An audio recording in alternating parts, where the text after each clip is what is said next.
Ethan McAllister had never known love, not in the way poets sang of it, nor in the way mothers whispered to their daughters. He had known only the cold bite of loneliness and the hollow comfort of solitude. From the moment he could remember, the wilderness had been his only companion, its towering pines and jagged cliffs, the endless sky stretching above him, and the whispering wind through the valleys. The untamed land shaped him, taught him to survive, and hardened his heart against the world beyond the trees. People, with their desires and demands, had always seemed fragile, fleeting, and dangerous. Love, he concluded, was nothing but a luxury he could not afford. Ethan's cabin sat on the edge of Apache territory, a small wooden structure he had built himself from rough-hewn logs. It was modest but sturdy, a testament to years of labor and solitude. Smoke curled from the stone chimney, each morning carrying the scent of pine and burning wood across the silent valley. He had learned to be self-reliant, hunting, trapping, and growing what he could manage. Every object in his cabin had its place. Every routine was carefully measured, and every day followed the rhythm of survival. He felt secure in his isolation, convinced that he needed nothing more than the land itself. Yet, despite his certainty, there was a subtle emptiness he refused to acknowledge. It was not loneliness in the common sense. It was a void shaped by absence, a silence that no fire or gunpowder could fill.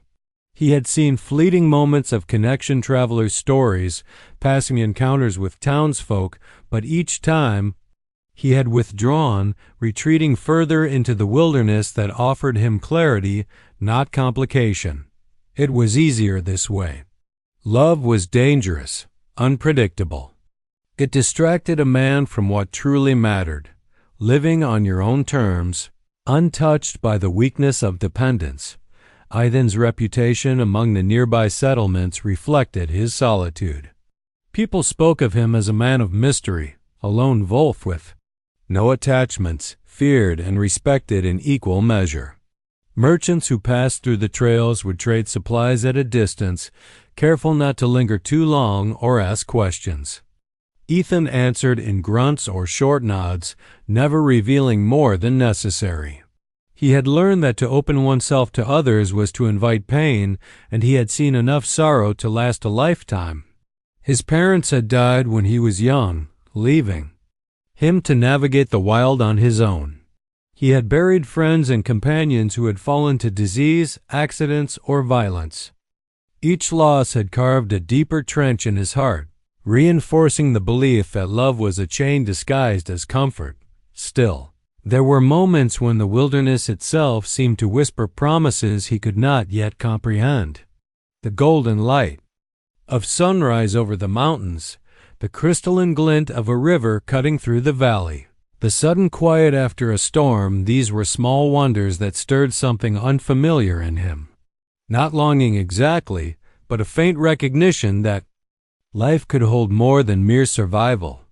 Ethan would often pause during his hunts to watch the horizon, the wind tugging at his hair, and for a brief instant, he felt the echo of a life he had never lived, a life where laughter and warmth were not threats, but gifts. Yet, those moments were fleeting. He quickly reminded himself of the lessons the wild had taught him. Trust only yourself, rely only on your own skill and strength, and never, ever allow another to see the fragility inside you. And so he remained alone, a man forged in solitude, comfortable in the harsh rhythms of the wilderness. He had no time for distraction, no space for emotion beyond what was necessary to survive. Love, he told himself, was for the weak-hearted, the dreamers, the fools. He was none of those things. And so, in the quiet of his cabin, surrounded by the endless stretch of forest and sky, Ethan McAllister lived his life by a simple creed: survive, endure, and trust no one. He had never known love, and he believed he never would. But the world, as it often does, had a way of unraveling even the most carefully constructed defenses. Ethan had grown accustomed to the rhythm of the wilderness, but that morning the forest seemed different. The air carried an unusual tension, a vibrancy he could not place. As he followed a narrow deer trail through the pines, his senses sharpened. The rustle of leaves, the snap of a twig underfoot, the faint scent of something unfamiliar. He paused, squinting through the morning mist. There, ahead, moved a group of figures. Their steps were deliberate, their presence commanding, and they moved with a fluid grace that was foreign to the rigid, solitary life he knew. It was then that he saw her. Ahuli, an Apache warrior, stood slightly ahead of the group, scanning the terrain with the keen alertness of someone who belonged to it entirely. Her dark eyes seemed to cut through the forest like blades, sharp and unyielding. Her hair, thick and black, was pulled back from her face, and every movement spoke of power and confidence. She noticed him almost immediately, tilting her head, one hand hovering near the bough slung across her back. In that instant, Ethan felt something he had never felt before: curiosity, admiration, and a flicker of unease. He had encountered Apache scouts before, of course, but never like this. Never with such intensity. Ethan remained perfectly still, letting the trees conceal him as he observed. Ahuli's movements were purposeful yet fluid, a language of body and intention he could barely understand. The wind shifted, carrying his scent toward them, and her gaze locked on his, sharp as a hawk.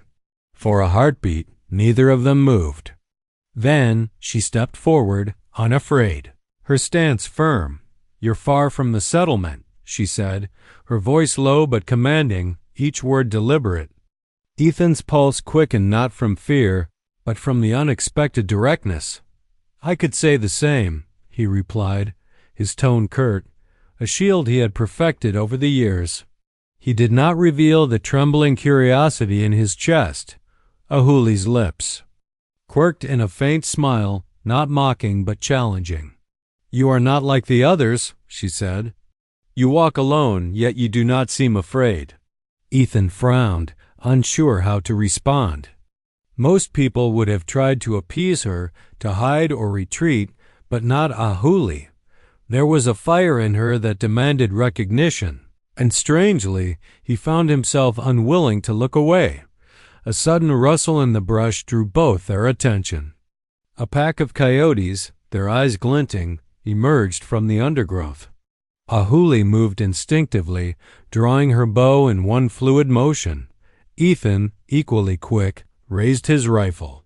For the first time, they fought side by side, their actions synchronized, despite having never trained together.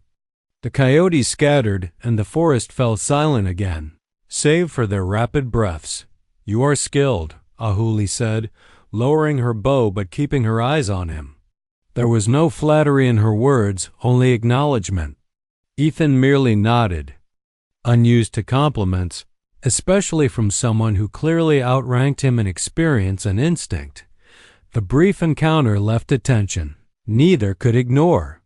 There was mutual respect, a recognition that each had met their match in the other, not just in skill, but in spirit.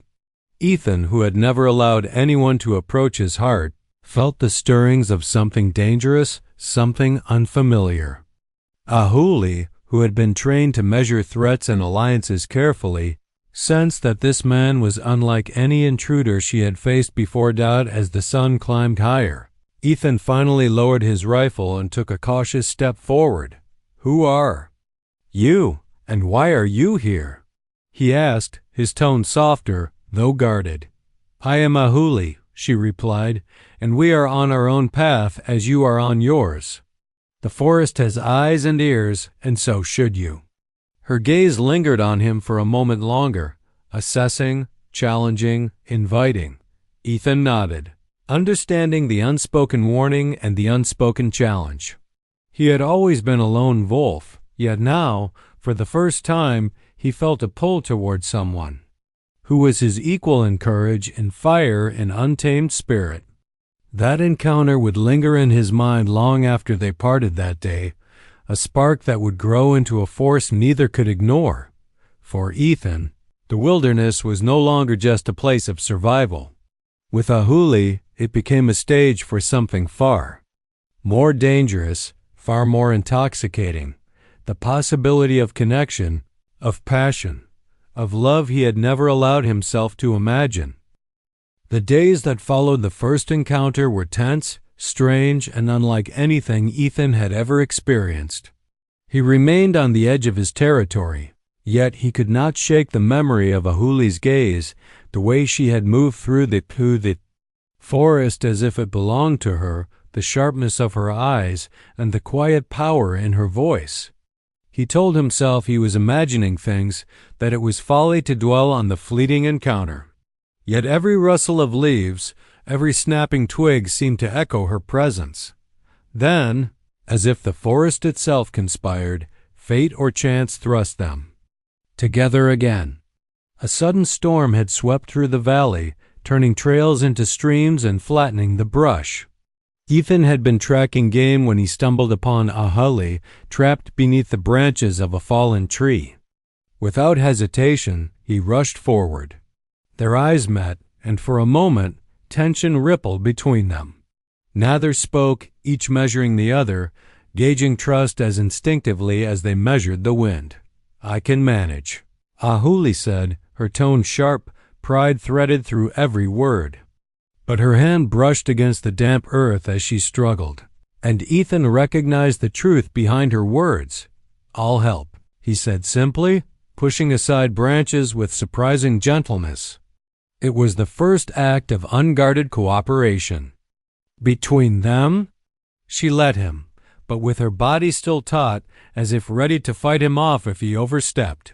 Once free, they retreated under the shelter of a rocky overhang, the rain lashing down around them.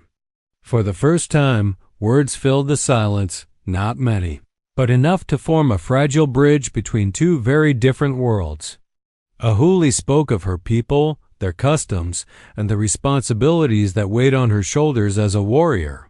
Ethan listened, offering little in return except careful observation, his usual reticence battling the flicker of curiosity she had awakened in him. "You rely too much on your gun," she remarked at one point, watching him inspect a mud-slicked rifle. Her voice was teasing, though there was an edge of seriousness.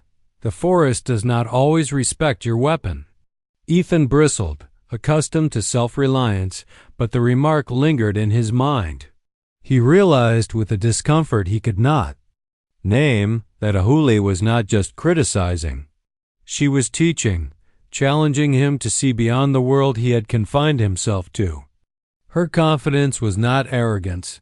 It was born from a life immersed in danger, a life that demanded awareness, respect, and adaptability. Over the next few days, necessity forced them to cooperate more closely. A rogue band of settlers encroached on Apache land, and both had a vested interest in avoiding confrontation while remaining prepared for it. They hunted together, foraged for food, and navigated the treacherous terrain side by side. Their methods were different. Ethan's precision and patience clashed with Ahuli's instinct and intuition, but gradually a rhythm developed. It was fragile, tested by stubbornness and pride, yet it worked. Cultural friction surfaced at every turn. Ethan's rigid routines frustrated Ahuli. She could not understand why he kept his supplies meticulously organized or why he hesitated to trust natural signs she followed instinctively. Conversely, she unnerved him with her fearless approach to danger, her bold disregard for what he considered essential caution. Yet beneath every clash was a growing respect, and beneath every argument, a subtle acknowledgement of the other's strength. One evening, as the sky bled gold and crimson, they sat on a ridge overlooking the valley. Ahuli began a story of her people, speaking of ancestors and the spirits of the land. Ethan listened in silence, unaccustomed to such intimacy. Yet he felt a polar realization that the world was larger, richer, and more intricate than his. Solitary life had allowed him to see. "You think your solitude makes you strong," she said softly, almost to herself, "but strength without understanding is like a bow without a string. It cannot truly serve." Ethan's jaw tightened. He wanted to argue, to retreat into familiar defenses, but instead he said nothing. Her words settled over him like a seed planted in harsh soil, small, perhaps fragile, but capable of growth if nurtured. By the time the storm clouds dissipated, a subtle but undeniable bond had begun to form. It was not yet love, not even friendship, but it was the start of something that neither could ignore: mutual fascination and cautious trust, forged in the collision of two worlds. For Ethan, the encounter challenged every belief he had held about survival, solitude, and the nature of connection. For Ahuli, the challenge was equally profound. This lone frontiersman had a strength and resilience that intrigued her. Even as his reticence and stubbornness tested her patience. As they parted at the edge of the forest that evening, there was no grand declaration, no promises made. Only a shared glance, a recognition that their lives had intersected in a way that would not easily be undone. The forest, silent witness to their uneasy alliance, seemed to hum with possibility. Ethan returned to his cabin that night, the wind whispering through the pines, carrying with it the unspoken challenge of a woman who had claimed his attention in a way no other ever had. And for the first time, he began to wonder whether a man like him could ever belong to a world that demanded trust, courage, and perhaps the dangerous, unfamiliar power of love. The forest had always been Ethan's sanctuary, a place where danger was predictable and survival depended solely on skill and wit. But the day the danger came for him in Ahuli, he realized how fragile that control truly was. It began with an unassuming trail, a faint glimmer of smoke in the distance, signaling the presence of a group neither of them wanted to encounter. Settlers moving recklessly, pushing into Apache lands, threatening to destroy what had been protected for generations. Ethan spotted them first, crouched low behind a ridge. His pulse quickened not from fear, but from the realization that the forest alone could not shield him this time. The settlers were armed, organized, and moving with intent. Ahuli's eyes, sharp as ever, followed his gaze, noting the direction and size of the group. "They're too many," she whispered, her voice carrying an edge of warning. "We can't face them head on." Ethan nodded, instinct taking over. "Then we won't. We'll lead them where we can control the fight." He felt a spark of admiration for her calm precision. It was the first time he felt a partnership with someone, and the weight of it was both thrilling and unsettling.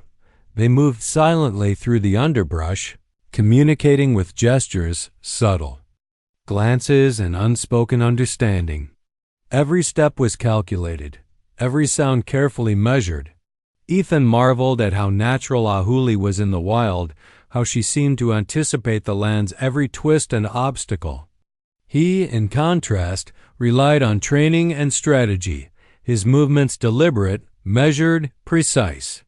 Their differences, which might have caused tension before, now complemented each other. As the settlers drew closer, Ethan and Ahuli took position near a rocky outcrop, a natural bottleneck that would give them an advantage.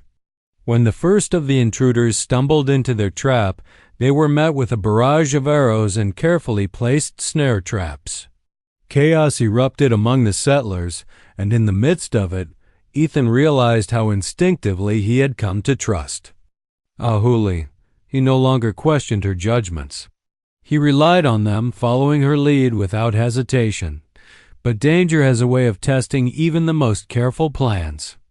One settler, more cunning than the rest, spotted Ethan and lunged toward him, club raised.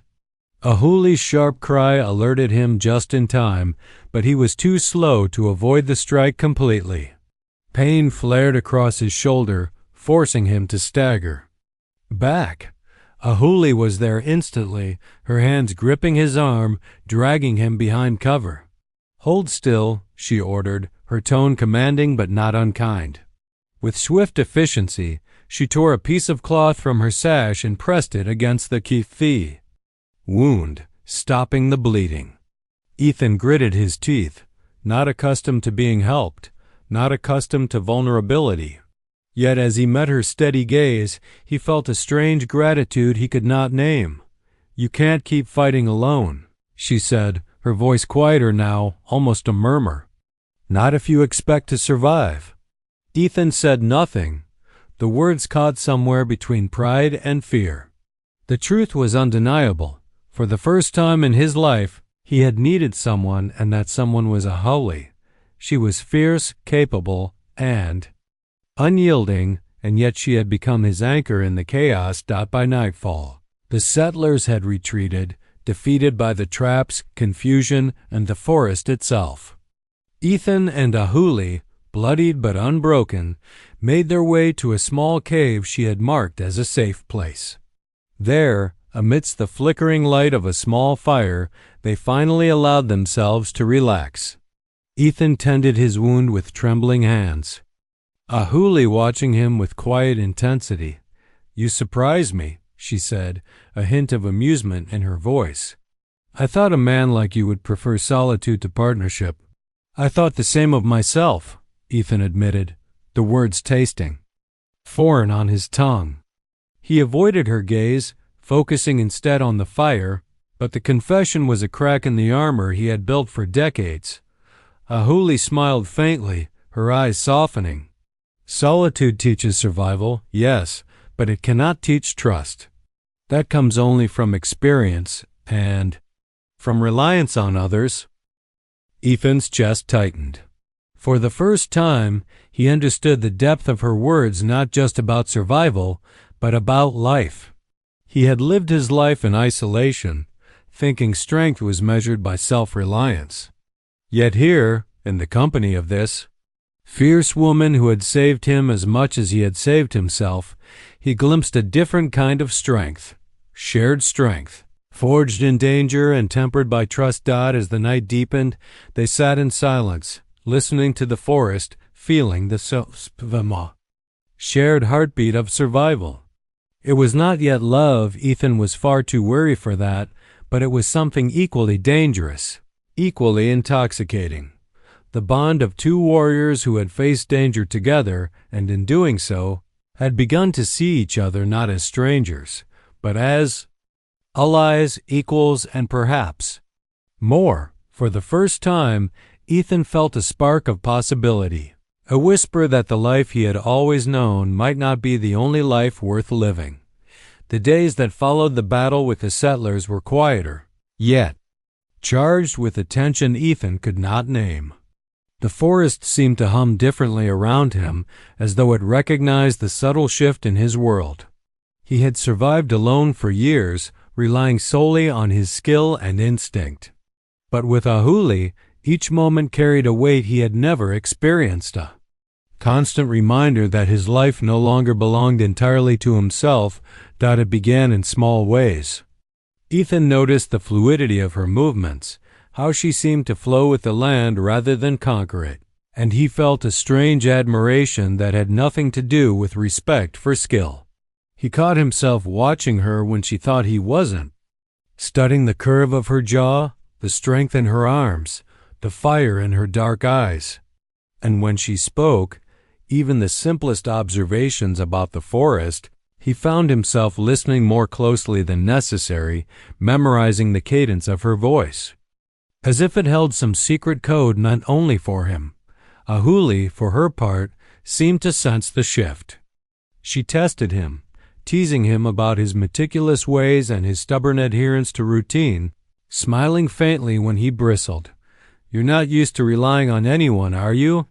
she asked one evening as they repaired snares together, her hands brushing his unintentionally. "I rely on myself," Ethan said sharply, though his voice lacked conviction. His chest tightened as he realized she was right. He had always avoided connection, guarding himself against vulnerability. Yet. You trusted me, she countered gently, her eyes meeting his. Even when your pride screamed not to. He looked away, a rare blush warming his cheeks, and admitted nothing. But the truth lingered between them, unspoken yet undeniable.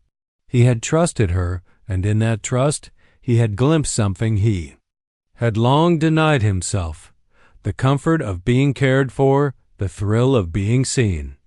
The awakening was not sudden.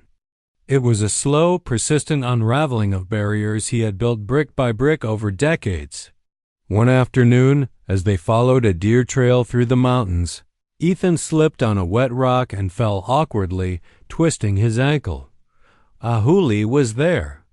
Instantly, steadying him, her hands firm on his shoulders. "You're reckless," she scolded softly, though the edge of concern in her voice betrayed her true feelings. "I've been cautious all my life," he muttered, gritting his teeth.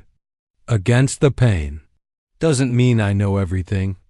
She chuckled softly, a sound that seemed to linger in the crisp mountain air. "You'll never learn if you don't let someone in," she said. Ethan's heart skipped, not at the words themselves, but at the way she said them, as if speaking directly to the parts of him he had long kept hidden. That night, by the fire, he found himself watching her more openly. Ahuli hummed a soft tune. An Apache melody carried on the wind, and Ethan realized he had never felt such longing, not for a person, not for comfort, but for connection. His solitude, which had been his shield, now felt like a cage. And in that cage, her presence was both a key and a temptation he could not resist. He noticed other changes, too.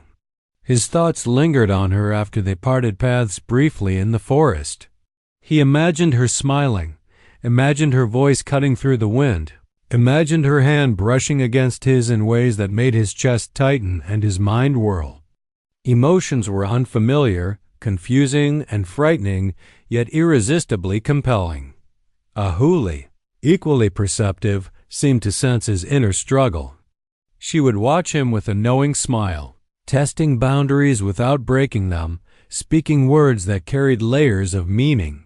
"Fear can protect you," she said one morning, "but it can also blind you to what matters most." Ethan did not reply. He only looked at her, searching for meaning, finding it in the curve of her lips, the steady confidence in her stance, and the unspoken promise in her gaze. For the first time, he considered that what he had long believed impossible love, trust, vulnerability, might not only be possible, but worth pursuing by the time the sun dipped behind the mountains. Painting the sky in hues of fire and gold, Ethan understood something essential.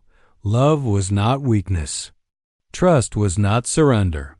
And Ahuli, fierce, untamed, unyielding, had ignited a part of him he had buried for too long.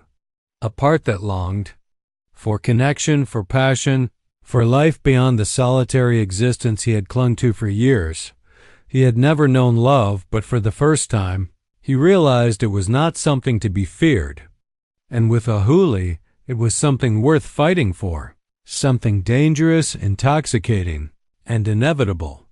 Ethan had begun to understand the stirrings in his heart, but the wilderness rarely allowed sentiment to flourish unchecked.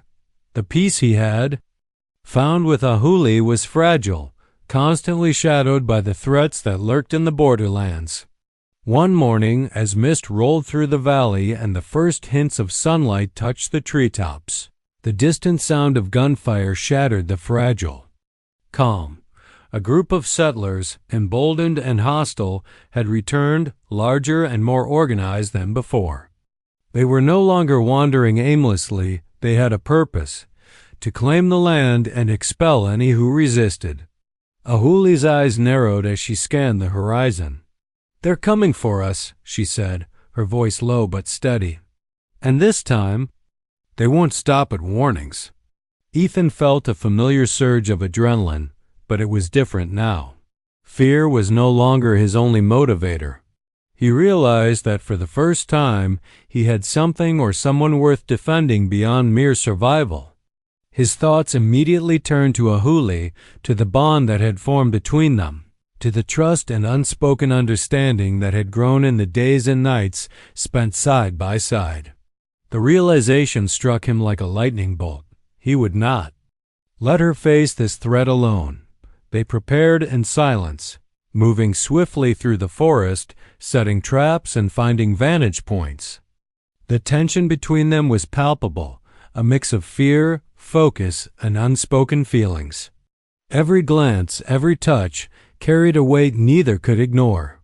Ethan found himself watching Ahuli more closely than ever, marveling at her poise, her instincts, and the fire in her eyes. He understood now that this woman, fierce and untamed, had claimed a part of his heart he never knew existed. The settlers advanced, and a confrontation was inevitable. When the first shots rang out, the forest erupted into chaos. Ethan and Ahuli moved with uncanny coordination, their differing styles merging seamlessly into a deadly rhythm. Arrows and bullets flew, branches cracked, and the scent of smoke and earth filled the air. Ethan realized how deeply he relied on Ahuli not just for survival, but for guidance, for strength, for the courage to face what he might have avoided alone. In the midst of battle, a settler broke through their defensive line, aiming directly at Ahuli. Ethan reacted instinctively, throwing himself in front of her and taking the bullet in his side. Pain seared through him, sharp and unrelenting, but it was the fear for Ahuli that made his heart pound louder than any injury. She was at his side in an instant, dragging him behind cover, her eyes wide with a mixture of fury and fear.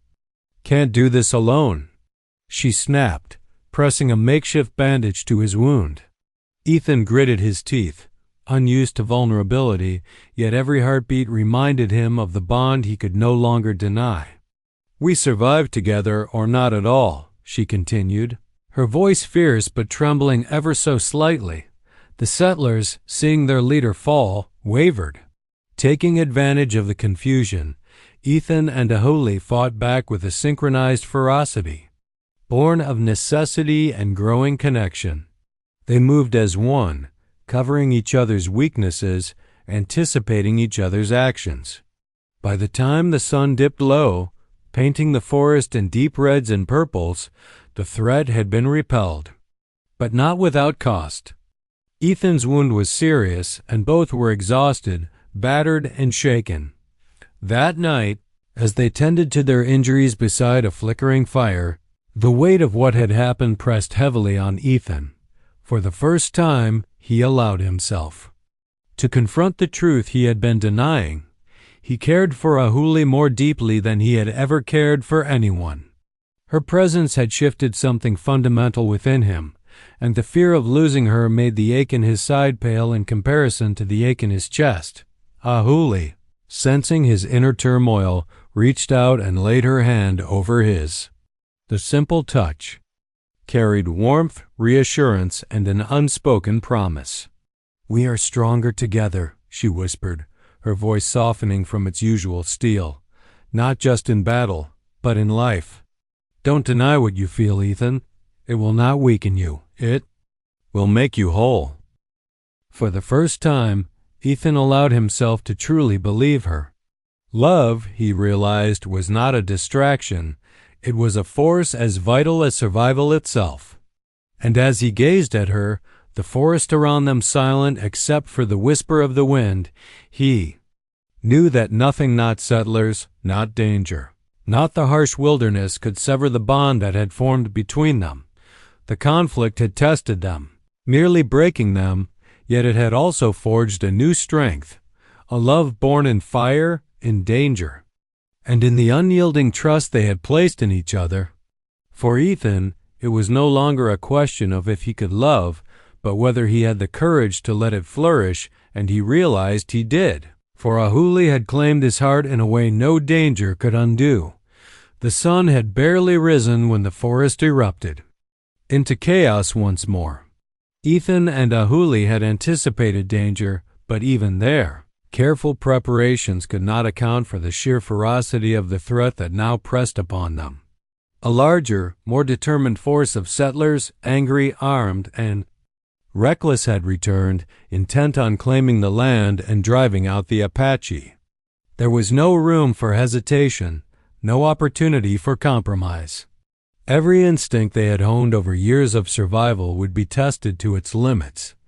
Ethan felt a cold clarity settle over him. He had spent years relying only on himself, and yet, as he watched Ahuli ready her bow, he realized that his heart and his survival were inseparably tied to hers. He could not let anything happen to her. The forest had been their battleground before, but this was the crucible that would define them. The first wave of attackers came down the ridge, and the two of them moved as one. Ethan fired his rifle with precision, while Ahuli's arrows found their marks with deadly accuracy. Their coordination was seamless, born not just of necessity, but of trust forged in shared danger. Every glance between them was a wordless exchange, a plan, a warning, a promise.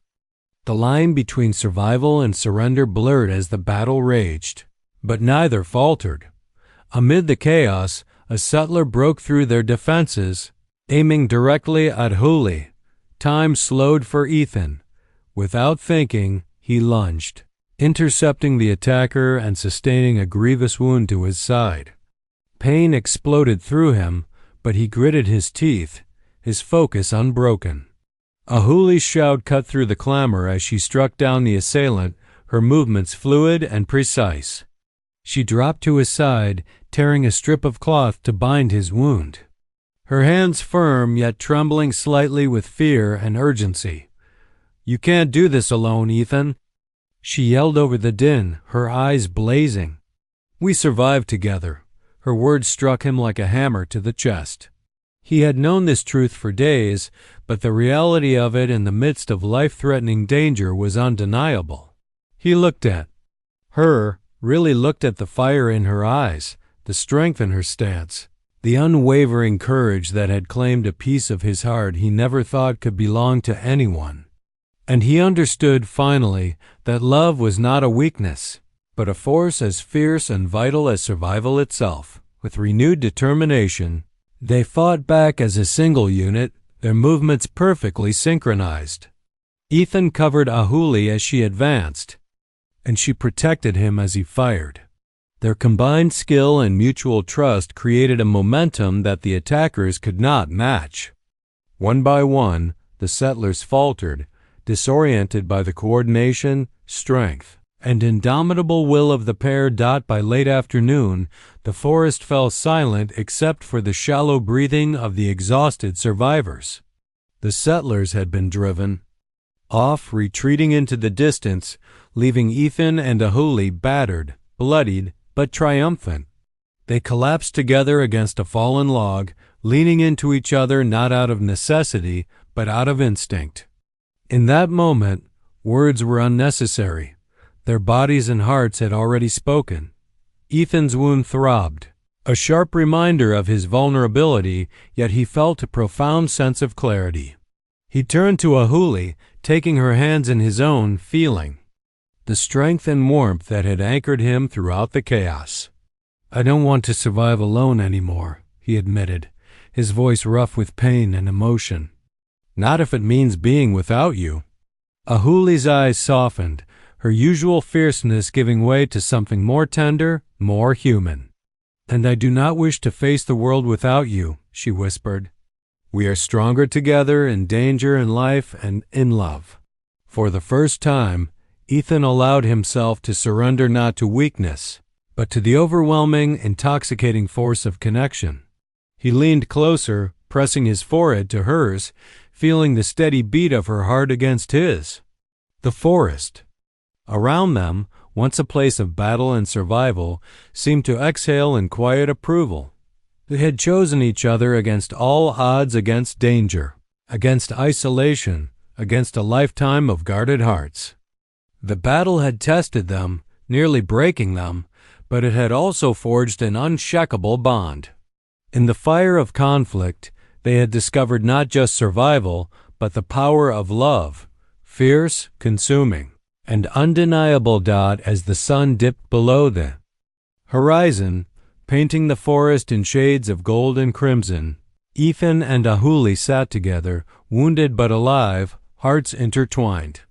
The world outside might still be dangerous, unpredictable, and cruel, but within each other, they had found a sanctuary stronger than any fortress, the sanctuary of trust, courage, and love that would endure all trials yet to come. The forest had returned to its quiet rhythm, a stark contrast to the chaos of the battles that had tested Ethan and Ahuli. Birds sang in tentative harmony. The wind whispered through the pines, and sunlight filtered through the canopy in golden shafts. For the first time in years, Ethan allowed himself to breathe not in survival, not in preparation for danger, but in a fragile peace that felt earned, deserved, and wholly new. He and Ahuli sat together on the edge of the valley, surveying the land that had been both their home and their battlefield. Ethan's wound had healed enough to allow him to move freely, though a faint scar remained as a reminder of the dangers they had faced.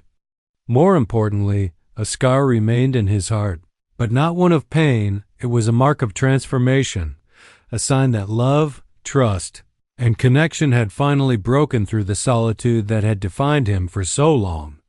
Ahuli leaned against him, her head resting lightly on his shoulder. "The forest has taught us many lessons," she said softly, her eyes scanning the horizon. "But the greatest lesson is this: life is not meant to be faced alone, not when there is someone to share it with." Ethan's hand found hers, fingers intertwining. He marveled at the simplicity and profundity of the moment.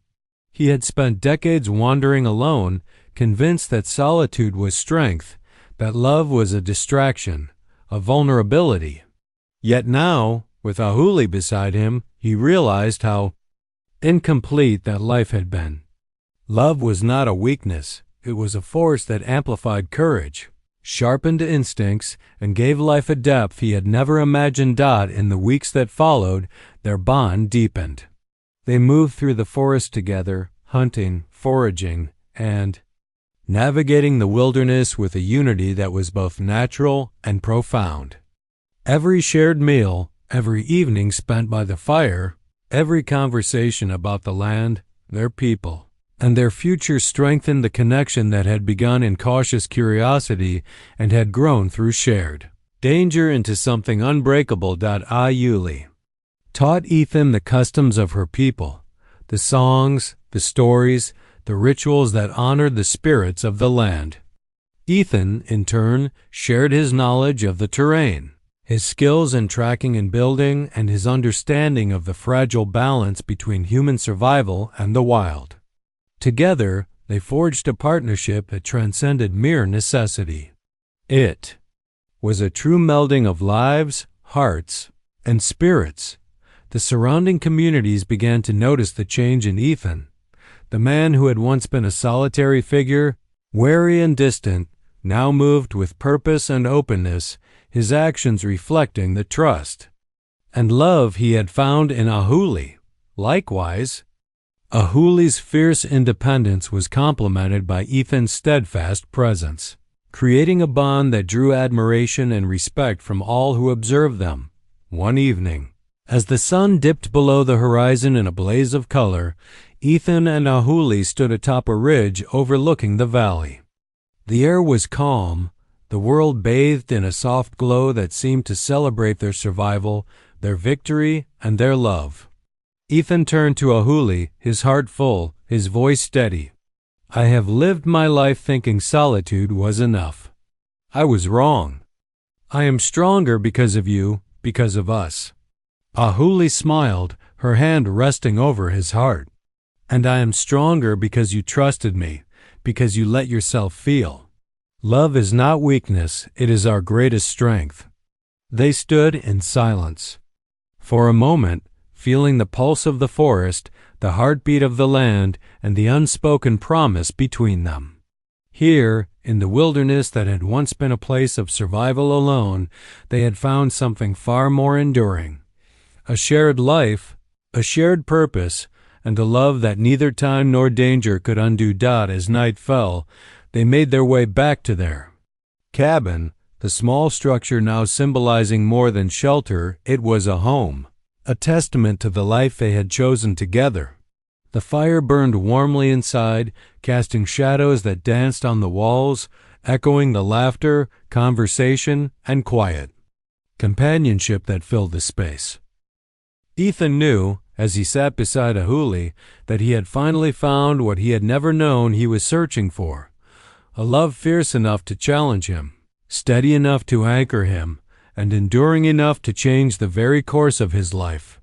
Ahuli, in turn, understood that her heart had found a partner worthy of trust, courage, and devotion, a man who had once lived alone but now chose, every day, to share his life with her. In the quiet of the forest, amid the soft crackle of the fire and the distant whisper of the wind, Ethan and Ahuli embraced a future together. The dangers of the past had tested them, but their love had triumphed. And for the first time, Ethan understood fully that love was not just a part of life, it was life itself. Fierce, untamed, and wholly transformative. They had survived the wilderness, survived danger, and survived themselves. Now together they would thrive.